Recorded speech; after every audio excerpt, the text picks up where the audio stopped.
খাগড়াছড়ির মাটিরাঙ্গায় আসন্ন নির্বাচন উপলক্ষে নির্বাচনী মহড়া অনুষ্ঠিত হয়েছে। 10 ফেব্রুয়ারি সকালে গুইমারা রিজিয়নের আওতাধীন 18 field regiment artillery Matiranga zone অধিনায়ক লেফটেন্যান্ট কর্নেল মাসুদ খানের নির্দেশনায় অনুষ্ঠিত মহড়ার নেতৃত্ব দেন মেজর গফফারুজ্জামান।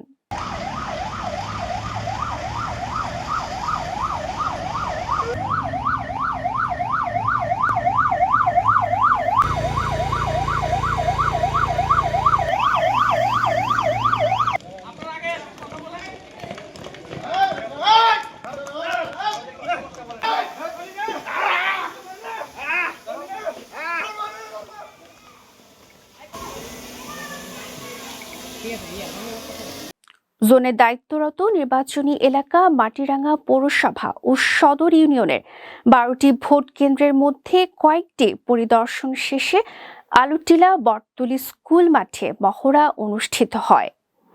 এতে যৌথ বাহিনীর আর্মি, বিজিবি, ফায়ার সার্ভিস ও পুলিশ ও আনসার সদস্যরা মহড়ায় অংশগ্রহণ করে।